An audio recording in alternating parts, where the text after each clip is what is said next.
Because what we have to understand is that the systems are almost invisible. And that's the that point. we all participate in them without even thinking, because that's the point of systems. And systems are necessary to keep order. And so this is part of the undoing and dreaming of new worlds that we love to do here at Abbey Research, is we're not saying get rid of all systems.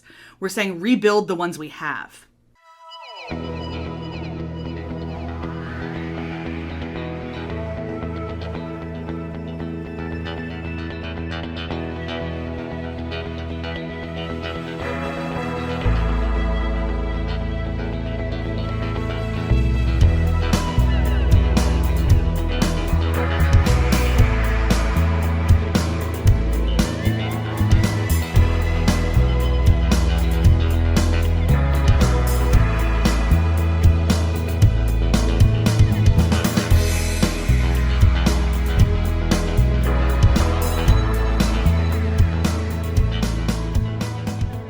Hey everybody, we're the Good Doctors of Abbey Research. I'm Dr. Kristen.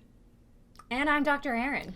And today we are talking about the documentary Untouchable on Hulu, which is about the Harvey Weinstein, I don't even know what word to attach to this. I was like, nightmare? Like, I don't even horror understand. show? And it's a lot, so let's get into it. So if you have happened to be living under a rock for a little while, not to be judgy. Hi, I hope it's nice and cozy under there. Seriously. This captured the national attention specifically in 2017. And I think this case is really credited with kicking off the Me Too movement, if I'm really honest, of the modern times. Obviously, Tarana Burke started the hashtag, I think. The hashtag, yeah. The hashtag, was really because of this. So Harvey Weinstein, for anyone who is younger especially, I want to just say, and the documentary does this really well, he was a name for a reason. His early stuff at Miramax is incredible. It truly is. And he changed how independent cinema was seen. If you can see tiny movies in your hometown and you don't live in a big city, you honestly have Miramax to thank for kicking that off. Additionally, he was the one who changed how Oscars work to where they now mean nothing, because people people campaign for them, and he understood the dollar sign in a certain way. Harvey Weinstein understood the assignment, and he hired legions of people. The most controversial win that he amassed was for Shakespeare in Love, and Gwyneth Paltrow specifically. And that's when a lot of people really started looking at how Oscars were getting won, and if Harvey's machinations were changing Oscars. So all of this, like, he's been a big deal. However, I remember starting to hear jokes about Harvey Weinstein's casting couch somewhere around when I was 12. Yeah. So this has been I remember, known. It was a badly done and joke for a long time. And you could tell, the most famous one is Courtney Love on a red carpet, and I don't remember what year, but it's the clip that everybody uses all the time. And it looks to me like aughts, like early aughts by the camera quality. And she says, the reporter says, do you have any advice for folks, young actresses wanting to get their start in Hollywood? And she says, I'm going to get libeled if I say it. And she looks around and then says, if Harvey Weinstein invites you to a private party at the Four Seasons, don't go. Yeah. So, anything to say about that, Hollywood? No? Okay. So what this documentary does is take us through that journey, shows how he amassed the power that he got, and how he became the sheriff of Hollywood, truly. And it really builds also that at every single stage in his career, and really it sounds like since about high school when he started getting, college, he started getting called obnoxious, his friend told us. Yeah.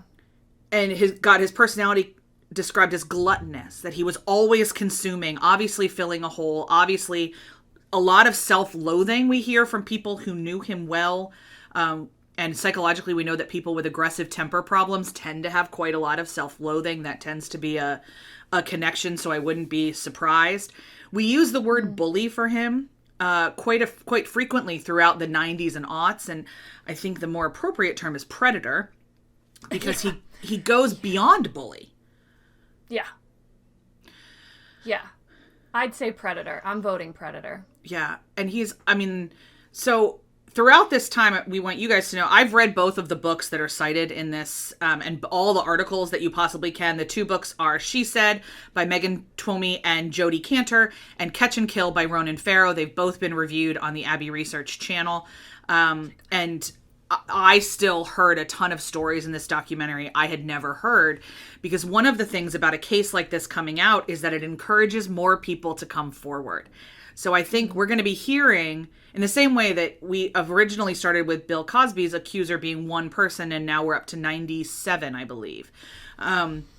Larry Nassar was one and is now hundreds. So this is how this works. And even with somebody as powerful, especially with somebody as powerful as Harvey Weinstein, it's going to take longer, because the important thing that we want to draw out, and I'm going to pitch to Dr. Hinson really quickly here, to Dr. Aaron. Sorry, I always forget what we call each other in which platform.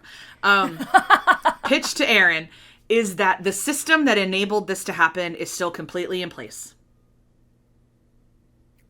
Yeah, I think for me, we were just debriefing offline before we started recording, as we often do.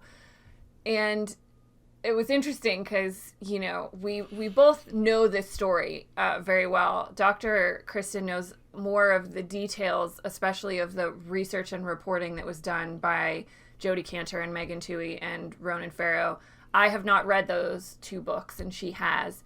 But I, you know, was a human alive in America in 2017. So I lived through a lot of this, and you know, we spend a lot of time talking about abuse and systemic abuse. Just, you know, it's one of our calling cards. Can I say that? It's one of our niches in a weird way. But not in a weird way, because we feel very importantly that we need to have these conversations. So we were debriefing offline, and we both had very different takeaways from this documentary, which is one of the things I love about our partnership.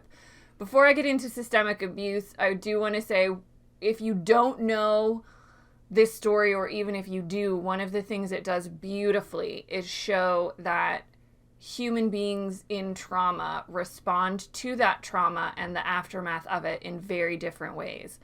There is no cookie cutter one way to respond when you are assaulted, abused, raped, belittled, bullied, whatever.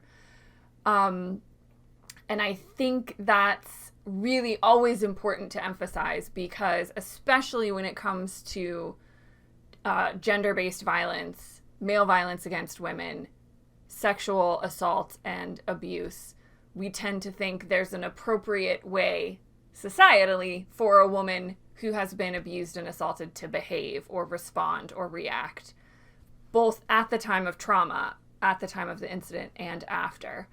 And I think, you know, if nothing else, I really value this documentary for being yet another example that no, there is no one way to respond to trauma. There is no right way or wrong way to respond to assault or rape.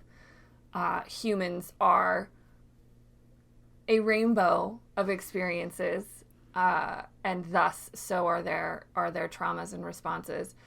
But the system of this was really what got me, because, you know, I know Harvey Weinstein, I know the story, all of this jazz, but this documentary did such a good job of outlining painstakingly who all knew that he was this predator and what they did to protect him. And at one point there was somebody describing him that, like, this gluttonous behavior that Dr. Kristen referenced, he was constantly amassing power and influence, always. And that was his goal. That was his driving focus, was more power, more influence, so that he could protect himself when he needed to, by making a few phone calls, threatening a few career-ending, you know, newspaper articles, whatever it was that he was doing on the back end of things to ensure that he could continue being a predator. And, you know, Harvey Weinstein's in jail. We've had this whole reckoning moment for him specifically as a predator,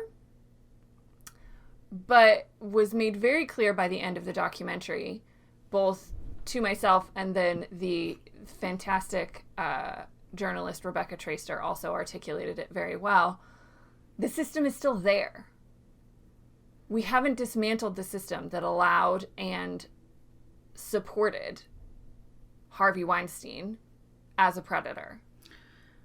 We haven't changed the language. We haven't changed, we might have, what do we have now? Diversity writers.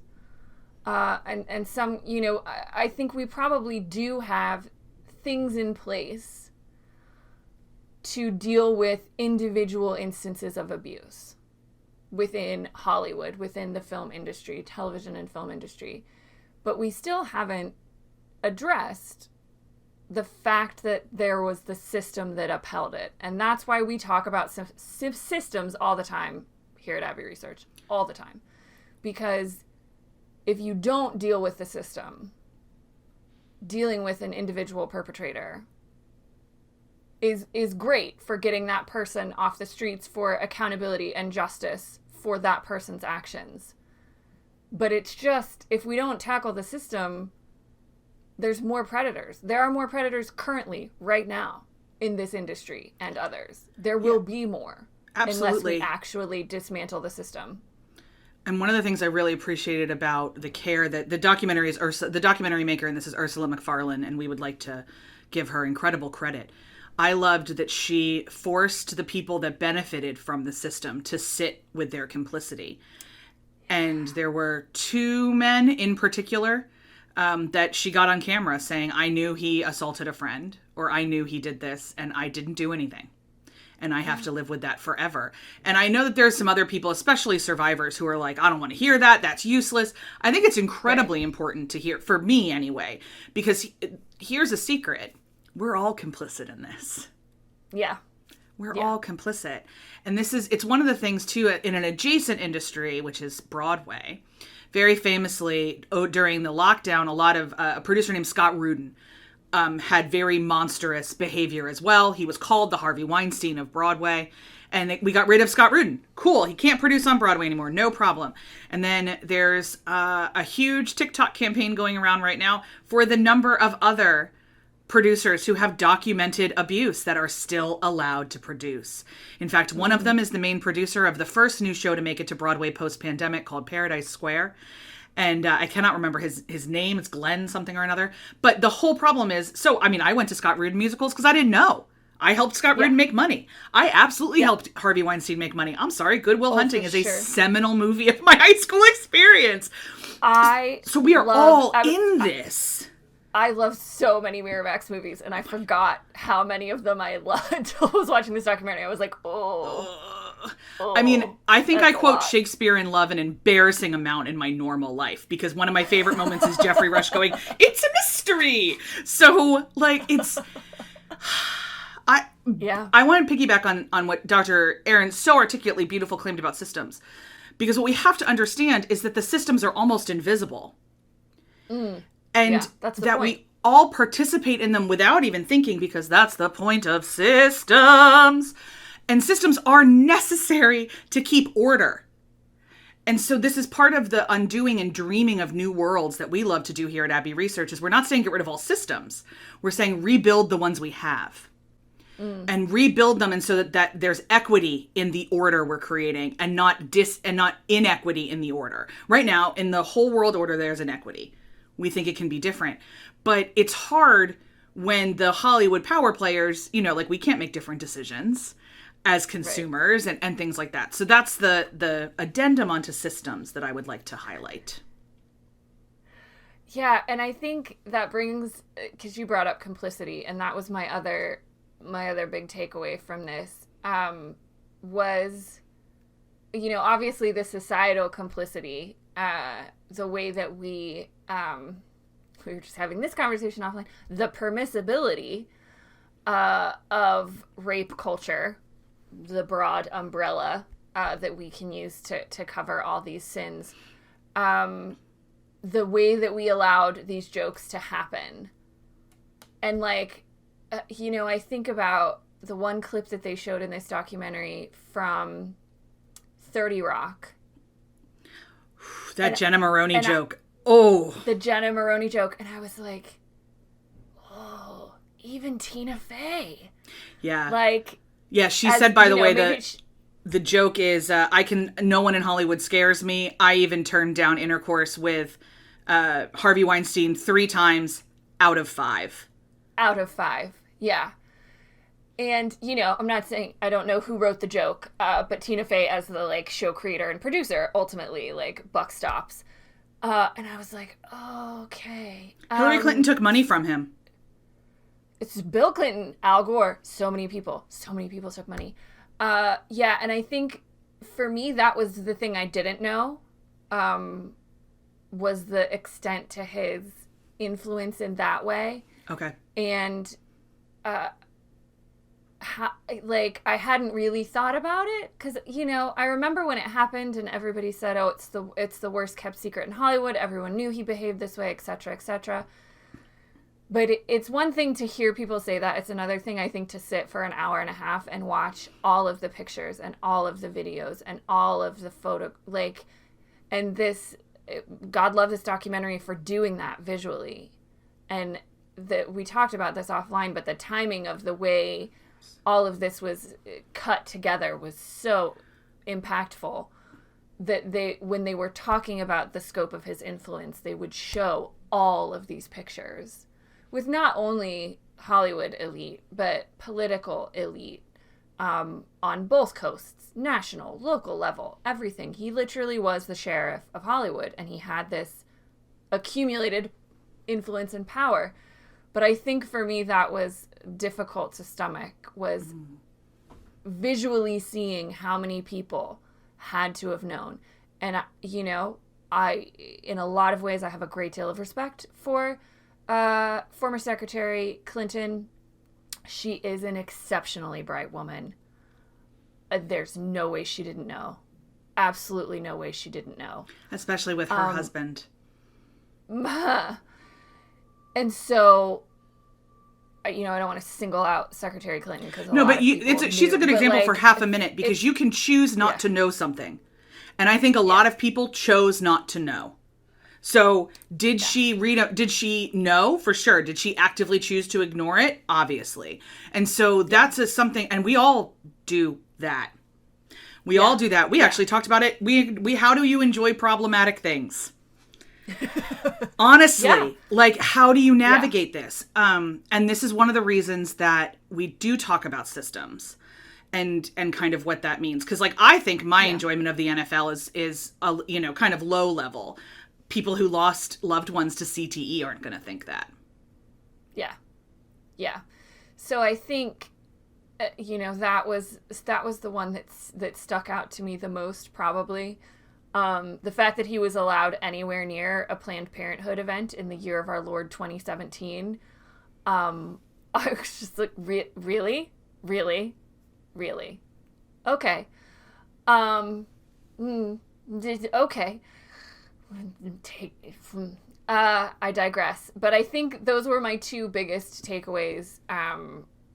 And I honestly don't remember yours, so I'm sorry I can't transition into No, you're fine. But mine were more about the women themselves and less about the systems. That's a good place to go. So I started us out from the top down, systems, complicity, all that, and I think the last point I wanted to make was that this documentary was so incisive in showing all the things you have to have in place to sustain a 30-year predatory behavior practice. All the people you have to have who are actively supporting you, knowingly supporting you, know who you are and what you've done, your lawyers that are forcing women to sign NDAs, all of that, to the people that are choosing not to know, and benefiting from their proximity to you, your service to them, whatever. That's the top-down approach. The bottom-up approach starts with these heroically brave women. So, Look, I found a transition after all. Dr. K, over to you. So proud.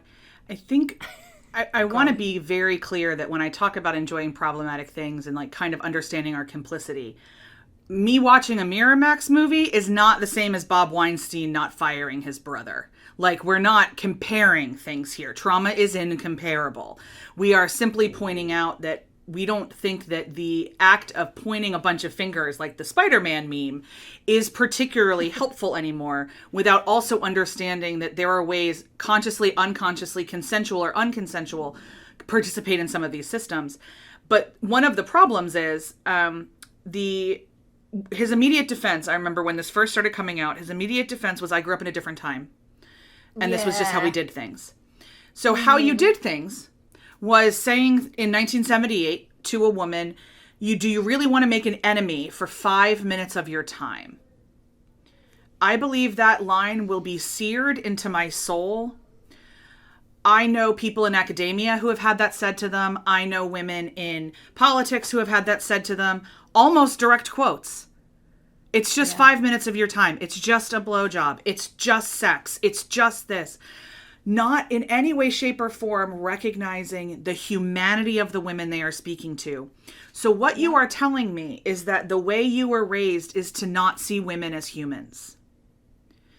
And I would like to say, I know people in your generation who were in fact raised to see women as humans.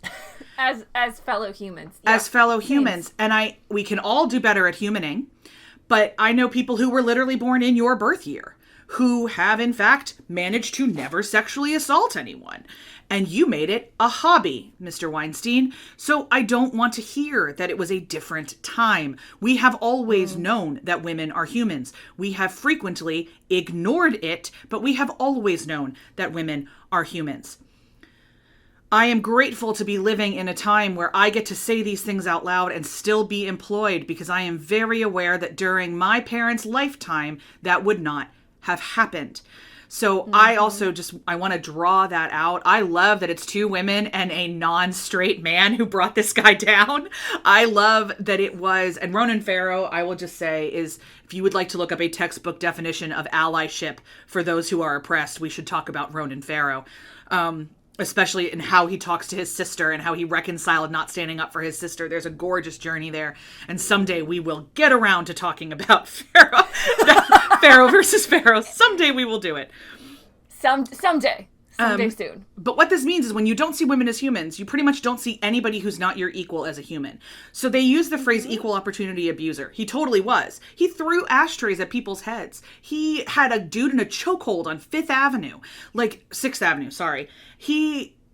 It treats everybody like garbage.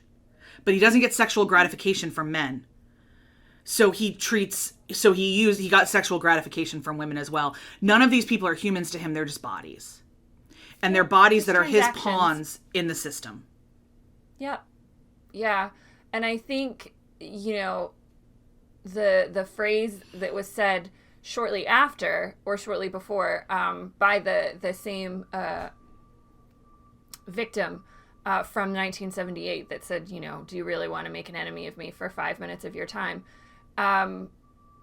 Was that she said he believed, as long as he got what he wanted, he believed it was consensual. Yeah. And she looked at the camera and she was like, I believed that he believed that. And so that, goes to further support Dr. Kristen's point that he saw every interaction as transactional. Yeah. Every interaction with another human as just a thing that can serve him. Yeah.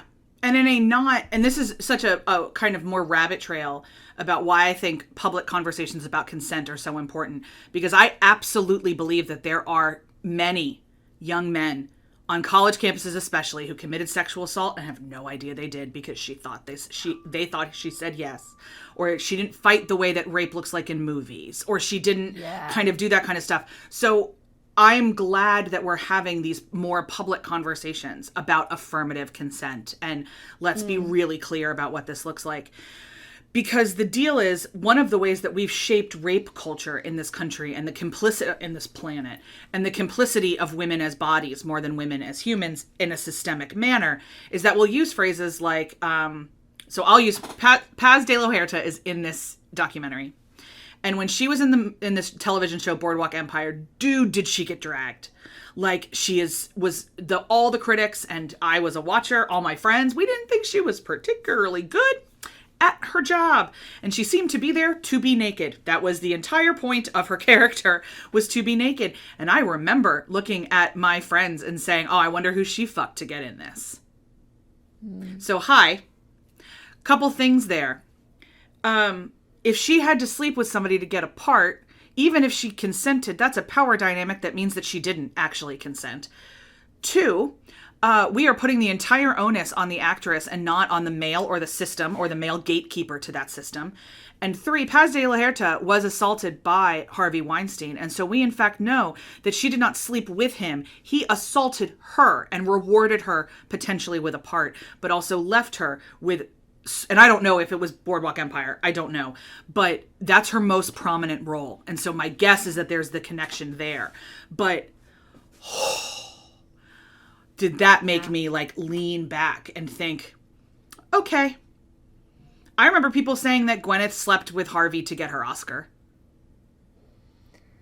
Yeah. Yeah. And but I remember, like, I remember hearing all of that growing up. And we talk about, like, this societal kind of soup we're swimming in, right? In terms of this permissibility of rape culture. And that's part of it. Absolutely. Like, Dr. Kristen and I are both fierce feminists. And we try every day to be allies. But we grew up in this environment where it was permissible to say these things. And I remember people saying these things and not thinking that there was something wrong with it. No, it actually made me kind of feel cool and like world savvy. That I knew how the world worked. And I wasn't naive to think that she got it on merit. Yeah. And like, one, you know, to your point, we never say, oh, Harvey Weinstein forced Gwyneth Paltrow to have sex with him so that she could get this part. We never put the onus on the perpetrator, the gatekeeper. And 2, we never talk about men having to sleep with producers to get jobs. Let me pause. We do, but it's always homosexual men. Because Bryan Singer, the producer, has a long string of abuse against young boys. He is a pedophile. Let me just quickly amend that there is the Bryan Singer of it all. Yes. So let me add that in. But you are correct that it is not ubiquitous in the way that it is for actresses. Right. And understood to be just kind of the normal way things work. Which is more to your point of this is just how the world works. And so this is the level of complicity and permissibility that we've accepted from this system to the point that, you know, we let stuff like this slide. And I think the other thing you brought up that's so important to remember, and I sort of touched on it when I talked about the responses to trauma at the beginning, but not explicitly, is that we have this cultural perception of what rape looks like and sounds like, and how humans who are raped, regardless of gender or sex, are supposed to behave or do behave. And I don't know where we got that perception, like the origins of it, but it's very, very damaging. Not only to the way we perceive rape culture, broadly, societally, but also the way that individual humans who are assaulted and raped perceive their trauma. And like Paz, again, was the example of that, and how she responded to her rape while it was happening, and then afterwards was not the way she was shown that it was supposed to take place. And so that added a whole level to her trauma, a whole layer to her trauma, and that she was aware of this perception and she was aware that she wasn't necessarily doing something right, or that other people were judging her for how she was behaving. And, being raped is hard enough. We don't need to add more trauma to these humans by telling them they didn't do it right. Yeah, and as you were talking, I had this picture of the old Westerns in black and white where the woman was tied on the railroad track and she was fighting, like, really hard. And for a long time, like, we didn't show rape on camera until I think the first one ever was in the 70s in a not a snuff film.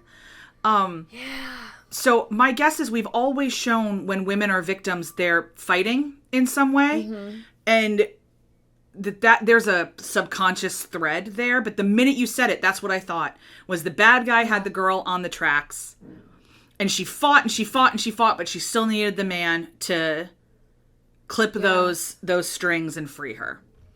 Do you know what just came to my mind while you were talking was, and I wonder if this is part of the origins of this understanding of women fighting, was the clip from Birth of a Nation where the woman is being chased by a black man. It's a white man in blackface. And she throws herself off a cliff rather than be assaulted, like, to get away from him, and she dies. That's a part of it, yeah. I think so. Like, I'm assuming that in print media before we had film, there was, depictions of this. But yeah, it goes back a long way. But at the same time, I don't deep in there. Yeah, I don't know if we did, because if you think about, like, the history of print media that was easily accessible to the masses, we got it during Victorian times where we didn't talk about sex. It's true. And so we got a lot of gothic stuff and horror stuff. And but, like, this is where we get the tropes of, like, the virgin's always the first sacrifice. So we've always had weird understandings of women in trauma in terms of media. And this is, we've always had weird understandings of women in pleasure too. We've always had weird understandings of women in media. So we're getting better. It's going to be great. But I would like to end on the idea that speaking truth to power is not the responsibility of the survivors. If they are willing to come forward and share their story, for some of them that is empowering, for some of them it is re-traumatizing. It is the job of the untraumatized to advocate for their justice and equity in that situation and create safeguards for them to share their story should they choose to. And a great example of this is the reporting done by the New Yorker and the New York Times. I can't recommend both books highly enough, by the way, documenting how all three reporters went to extreme lengths to make sure that their contacts were safe and felt safe and were justified in coming forward, and that the guilt for all three of them, if it didn't go forward, was letting down those women. It wasn't, it wasn't about anything else. So if you're interested in that particular side, I do encourage both books. They're different enough that you don't feel it's redundant, because they came at them at very different times. And then the other thought is that Dr. Martin Luther King once said that the arc of the universe is justice. It's just long. And I think about how the fact that two different reporters who never knew each other, had never talked, both started getting all of this stuff after the 2016 election. And they started working on these stories, and both of those stories were published, I think, within a week of each other. And that sometimes the universe just moves us towards justice in an area, but it's up to us, once the universe makes that crack, to respond and keep the justice going. Yeah, and I think, at the end of the documentary is where we get this reflection on the system that enabled Harvey Weinstein and the fact that it still exists. And Ronan Farrow left it really, I forget what he said, but it was really lovely, where he was like, I'm going to go back to work because there's more people out there like this. There's more systems. There's more perpetrators and predators. And I have to go find these brave folks and try and tell their stories. And I think that was one of the best places to end. It was like, the work's not done yet. And we all, like, it was a call to action. Like, we all have to do our part. One of his big follow-ups was the Britney Spears conservatorship case, by the way. So he is he continues to be someone we follow intensely and will do. And folks, this is one of those rough sits that we feel is mandatory. And it's brilliantly, artistically done. Ursula McFarlane, mwah, chef's kiss on the direction and editing. Incredible shooting of the interviews. It was a way that was dignifying to everybody, even the people I think she probably disagreed with. It was still very dignifying to everybody. And I just really, really recommend this one. It's on Hulu for American folks. I cannot remember how the rest of you access Hulu, and if you can, so apologies if you can't. But this one is a great one if you can find it. Yep, that's everything we've got for this week. We'll be back next week with another documentary. I forgot to check the schedule, so I'm not sure what it is, but whatever it is, we'll see you then. Bye, everybody.